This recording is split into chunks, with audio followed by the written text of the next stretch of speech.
सबसे पहले आपको बताएं कि कौमी असेंबली ने मुतनाज़ पीका एक्ट तरमीमी बिल मंजूर कर लिया है। बिल राना तनवीर ने पेश किया और पीका एक्ट के खिलाफ सहाफ़ियों का कौमी असेंबली इजलास का बाइकआउट, प्रेस गैलरी से वॉकआउट कर गए। सदर लाहौर प्रेस क्लब अरशद अंसारी ने मुतनाज़ पीका एक्ट में तरमीम को गैर ज़रूरी और आइन की रूह के खिलाफ करार दिया। कहा कि तरमीम मीडिया, सोशल मीडिया और सहाफ़ती बरादरी को दबाने की एक सोची समझी साजिश है। तरमीम को पूरी मीडिया इंडस्ट्री से धोखा करार दिया गया। आज़ादी सहाफ़त और इज़हार राय के आइनी हक को हर कीमत पर महफूज रखा जाएगा।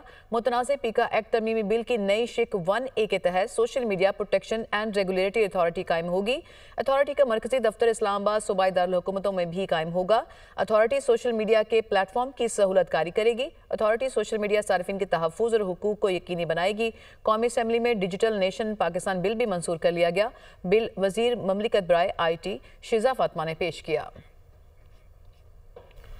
सहाफ़ती तंजीमों की जॉइंट एक्शन कमेटी ने मुतनाज़ पीका एक्ट तरमीमी बिल मुस्तरद कर दिया। पीका एक्ट में तरमीम सहाफ़ती तंजीमों की मुशावरत के बगैर की जा रही है। अभी तक तरामीम का मुसव्वदा किसी भी सहाफ़ती तंजीम से शेयर नहीं किया गया। Joint action committee PFUJ, APNS, CPNE, MN और PBA पर मुश्तमिल है। वफाकी वज़ीर इत्तलाआत अताउल्लाह तारड़ कहते हैं कि पीका तरमीमी एक्ट सहाफ़ियों के तहफ़्फ़ुज़ की जानिब अहम कदम है। इलेक्ट्रॉनिक और प्रिंट मीडिया से मुतालिक कवायद व ज़वाबित इसमें मौजूद हैं। डिजिटल मीडिया के बारे में कवायद वक्त की अहम ज़रूरत है। पीका तरमीमी एक्ट का दायरा कार डिजिटल मीडिया तक महदूद है। डिजिटल मीडिया पर कोई कुछ भी कह देता है।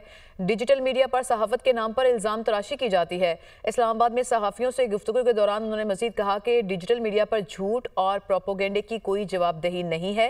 सहाफ़ी तजावीज़ दें, मुशावरत पर यकीन रखते हैं। चेयरमैन नैब लेफ्टिनेंट जनरल रिटायर्ड नज़ीर अहमद का नैब लाहौर ब्यूरो का अहम दौरा। लाहौर में प्लाटों की एलोकेशन लेटर्स और चेक तकसीम करने की तकरीब में बतौर मेहमान खुसूसी शिरकत की। तकरीब में 8,310 मुतासरीन में 70 अरब मालियत के प्लॉट और 97 करोड़ मालियत के चेक की तकसीम का आगाज़ किया।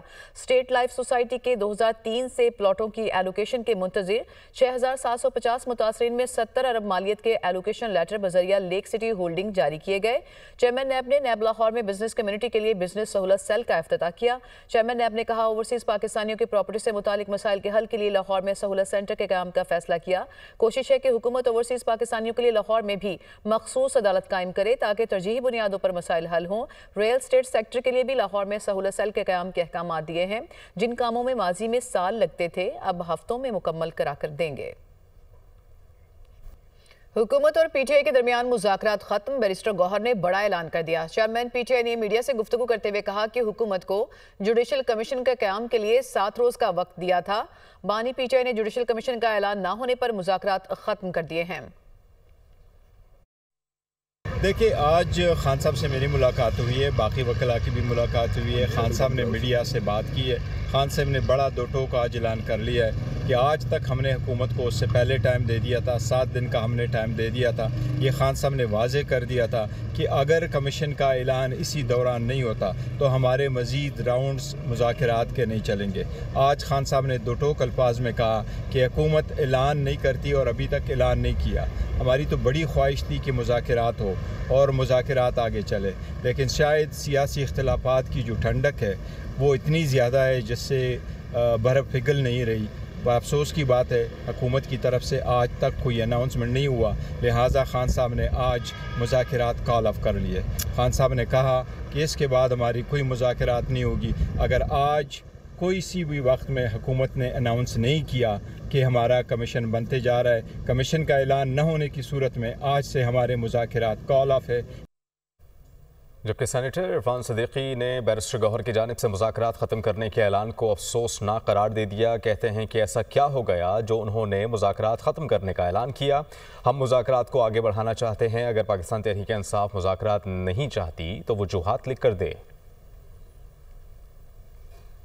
जो हमारे PTI के दोस्तों ने आज ऐलान किया है कि अगर आज जुडिशल कमीशंस का हम ऐलान नहीं करते, जो कि इस वक्त तक नहीं हुआ, तो वो 12 बजे के बाद से या कल से बल्कि अभी से मुज़ाकरात के सिलसिले को ख़त्म कर रहे हैं। मेरी गुजारिश सिर्फ इतनी है कि मुज़ाकरात का ये अमल उनकी पेशरफ्त पे शुरू हुआ था, लेकिन आज जो उन्होंने कहा है वो मेरे लिए बड़ा बड़ा अफसोसनाक। मुझे नहीं समझ आती कि इन 7 दिनों के अंदर ऐसी क्या चीज़ हुई है। हम तो 28 दिन की तारीख दे चुके हैं स्पीकर साहब को कि जी आप इजलास बुलाएं। हम उन्हें कहते हैं कि अभी ना जाएं, कुछ दिन ठहर जाएं। मुज़ाकरात से निकल के दरवाजे से बहुत दूर जाके पलट के आना बड़ा मुश्किल हो जाता है। वज़ीर दिफा ख्वाजा आसिफ कहते हैं कि मुज़ाकरात वालों को खुद भी पता था इसका कोई नतीजा नहीं निकलना। पीटीआई वाले किसी भी बात पर मुखलिस नहीं हैं, ना ही अपने लीडर के साथ मुखलिस हैं। मुज़ाकरात से इनकार की कोई बुनियाद नहीं है। अलीमीन गंडापुर ने खुद ही एतराफ़ जुर्म किया कि हमारे लोग गुमराह हुए। ये किस चीज़ का जुडिशल कमीशन बनाना चाहते हैं? करने वालों को भी कोई शक नहीं था कि ये मुज़ाकरात कहीं जो है सिरे नहीं चढ़ने। और मैं ज़रा ओपनली कहता था, वो लोग जो मसलत से काम लेते थे, लेकिन मैं थ्रू आउट अपना मेंटेन रखा है कि ये मुखलिस नहीं है मुज़ाकरात में। मैं पीटीआई वाले ये किसी बात में भी मुखलिस नहीं। ये मेरा ख्याल है अपने लीडर से भी मुखलिस नहीं है। ये लोग बात फिर रहे हैं या अंदर जो शोर मचाते हैं, लेकिन ये मुज़ाकरात का एक बड़ी बुनियादी बात है कि वो जुडिशल कमीशन का एक्सक्यूज़ बना के उन्होंने मुज़ाकरात खात्मा किया है।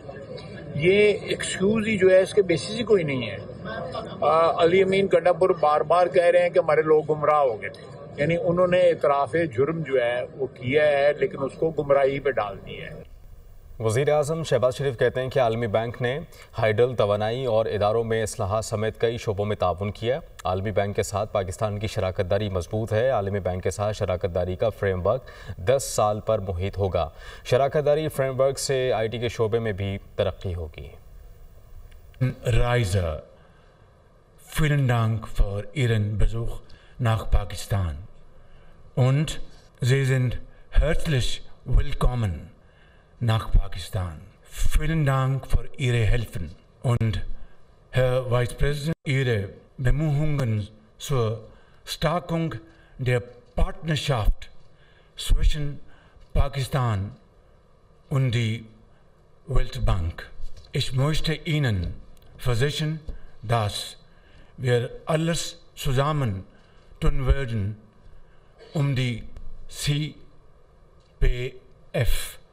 zu realisieren und die vereinbarten Entwicklungsziele zu erreichen.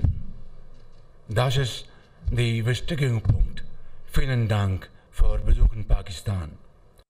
Thank you very much, ladies and gentlemen. This has been अखिल करीम अना अकल्लम माक इंशाअल्लाह बात शोई है। चीफ जस्टिस पाकिस्तान याहिया अफरीदी की ज़ेर सदारत जुडिशल कमीशन का इजलास। जुडिशल कमीशन ने सिंध हाई कोर्ट में एडिशनल जजेस के लिए 12 नामों की मंजूरी दे दी। 12 एडिशनल जजेस की मंजूरी कसरत राय से दी गई। जुडिशल कमीशन इजलास का एलामिया जारी। तस्नीम सुल्ताना, खालिद हुसैन, उस्मान अली हादी, जाफर रजा, हसन अकबर को सिंध हाई कोर्ट में एडिशनल जज बनाने की मंजूरी दी गई। जुडिशल कमीशन ने अब्दुल हामिद, जान अली जुनेजो, मीरा मोहम्मद शाह, अली हैदर अदा, रियाजत अली और फयाजुल हसन शाह को भी सिंध हाई कोर्ट में एडिशनल जज बनाने की मंजूरी दे दी। चीफ जस्टिस ने जुडिशल कमीशन, सुप्रीम जुडिशल और लॉ एंड जस्टिस कमीशन में तकर्रियों के लिए कमेटियां बना दी। कानून और इंसाफ कमीशन के सेक्रेटरी की तैनाती के लिए कमेटी की सरबराही चीफ जस्टिस करेंगे। एलामिया जारी। जुडिशल कमीशन के सेक्रेटरी की तकर्री के लिए 5 रुकनी कमेटी कायम। सुप्रीम जुडिशल काउंसिल के सेक्रेटरी की तकर्री के लिए भी 3 रुकनी कमेटी कायम कर दी गई। पार्लियामेंट का मुश्तरका इजलास कल सुबह 10 बजे तलब कर लिया गया। मुश्तरका इजलास में निगरान दौर की ज़ेर अल्तवा कानून साजी की मंजूरी ली जाएगी। इसके अलावा इस्लामाबाद हाई कोर्ट में आइनी बेंच के क़याम की करारदाद मंजूरी के लिए पेश की जाएगी। सेनेट इजलास कल सुबह 10:30 बजे के बजाय अब 2:30 बजे होगा। सेनेट इजलास का वक्त तब्दीली का नोटिफिकेशन भी जारी कर दिया गया। सेनेट इजलास का वक्त तब्दील पार्लियामेंट के मुश्तरका इजलास बुलाने के बायस किया गया। पीका एक्ट तरमीमी बिल, डिजिटल नेशन बिल समेत दीगर एजेंडे की मंजूरी ली जाएगी।